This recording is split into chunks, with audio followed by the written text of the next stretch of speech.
Aquele que tenta agradar a todos vai terminar desagradando ao próprio Deus.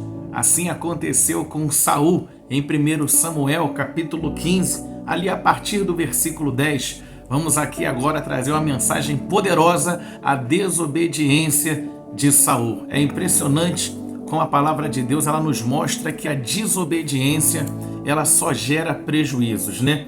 É interessante que a palavra nos mostra que, deixa eu fazer um resumo aqui, a palavra mostra que Deus pesa no coração de Deus ter colocado Saul como rei.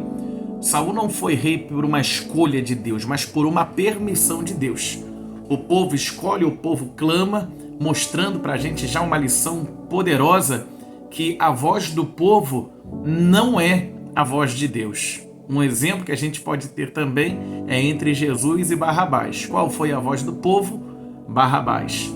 O povo pressiona Saul a poupar os animais, ou melhor, dos animais, pelo menos Saul, né? Ele coloca a culpa daquilo dali, daquela situação no povo. Ele diz que o povo, né, o havia pressionado para que ele poupasse o melhor dos animais. Ele também poupa o rei dos amalequitas, Agag.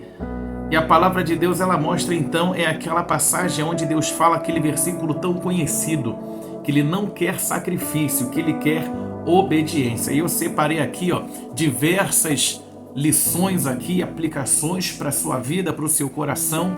Você que é um amante da palavra de Deus, ou você que é um pregador também da palavra de Deus, né? Vamos meditar juntos aqui nessa palavra.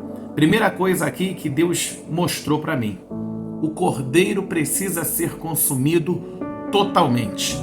Isso está escrito lá em Êxodo, Êxodo capítulo 12, versículo 10, lá na morte dos primogênitos.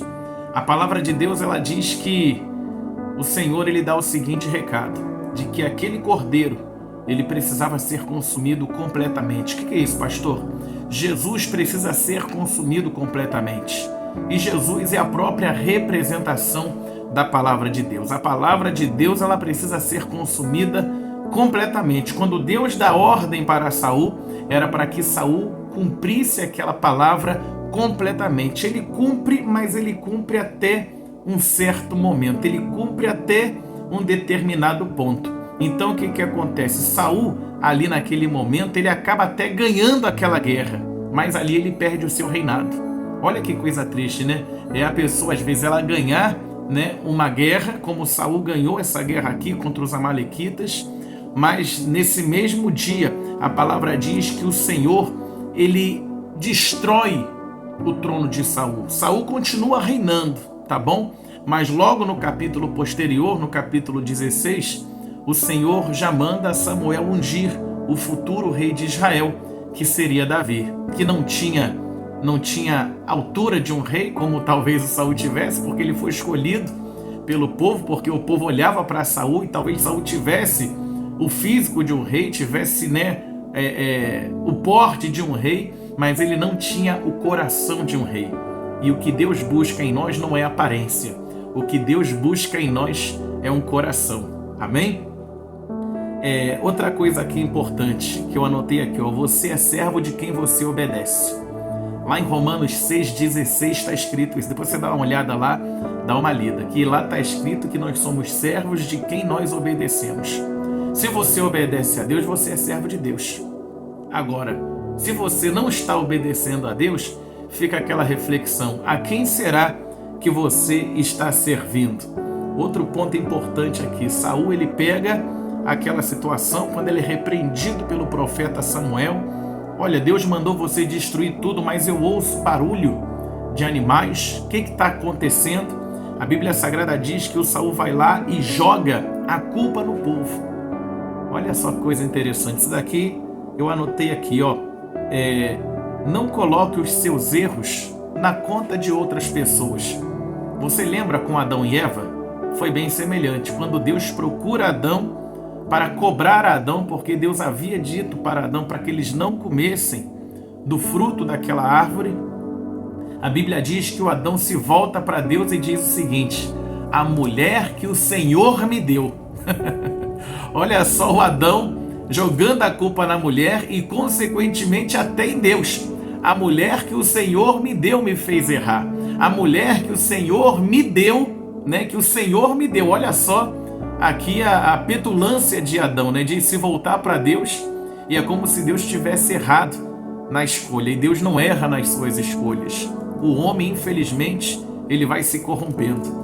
Então, a Bíblia Sagrada diz que o Saul, ele vira, fala, não, eu pequei, eu errei, mas a verdade é além das nossas palavras. O Saul é como se ele tivesse aqui se arrependido no versículo 24, porém ele não se arrependeu. As palavras são de arrependimento, mas o nosso Deus é um Deus que conhece além das nossas palavras. E outra coisa importante, sabe por quê, né, Deus manda Saul destruir? Já era uma profecia lá de Êxodo 17. Lembra daquela passagem aonde os amalequitas se levantam contra o povo de Deus? Moisés já está com as mãos pesadas, Arão segura de um lado, Ur segura a mão de Moisés do outro lado, enquanto as mãos de Moisés estão levantadas, o povo de Deus prevalece. Ali em Êxodo 17, 14, se não me falha a memória, a Bíblia já diz que Deus iria exterminar da face da terra todos os amalequitas. Aqui é o momento onde Deus iria cumprir a sua profecia. Meu irmão, não se coloque diante da palavra de uma maneira afrontosa. Se coloque diante da palavra para cumpri-la, não para desobediência. Então, isso daqui nos mostra por que Deus manda. Porque se você não destruir o inimigo vai te destruir. Se você não destruir, um exemplo, o adultério da tua vida, o adultério te destrói. Se você não destrói um vício da tua vida, o vício vai te destruir. Se você não destrói o pecado, se você não acaba com o pecado da tua vida, o pecado vai acabar com você. Isso daqui é fato, é uma realidade. Então, Deus colocou no meu coração aqui, um outro ponto aqui, muito talento, mas pouca obediência. Saul era um homem talentoso, um homem valente, um homem de guerra, um homem de muito talento, mas não tinha obediência. E, infelizmente, muitas pessoas são assim, né? Tem talento para pregar, mas não são obedientes a Deus. Tem talento para cantar, mas não são obedientes a Deus. Tem muito talento para evangelizar, mas pouca obediência. E por isso que Deus usa normalmente pessoas improváveis. Pessoas que, aos olhos humanos, não têm nenhum tipo de talento, né? Porém, Davi era desse jeito, né? Porque quando Deus manda Samuel ungir o futuro rei de Israel, todos os irmãos de Davi estão dentro de casa, exceto ele. Por quê? Porque ninguém conseguia enxergar em Davi um rei. Por quê? Porque ele não tinha cara de rei, não tinha um talento para ser um rei, mas ele tinha justamente aquilo que Deus buscava, o coração de um rei. Então, quando Saul perde o temor, ele perde o trono. Que coisa séria, hein? Não perca o temor de Deus na sua vida, não perca, né, essa direção que Deus dá para você. Por quê? Porque a bênção, ela está na obediência. Amém? A bênção de Deus, ela está quando nós aguardamos o tempo de Deus, quando nós sabemos agir dentro da direção de Deus.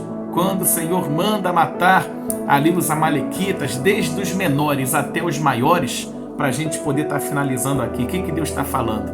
Mate aquilo que é pequeno, porque aquilo que é pequeno cresce. Às vezes você está num ambiente de trabalho, um exemplo, um olhar começa entre o homem e a mulher, e às vezes aquele é pequeno, passa por uma mensagem, né? Oi, aquela mensagenzinha de bom dia, de boa noite, ainda é algo pequeno. Mas se aquilo que é pequeno não for cortado, o que acontece? Aquilo cresce. Tudo que é pequeno, quando não é cortado, cresce.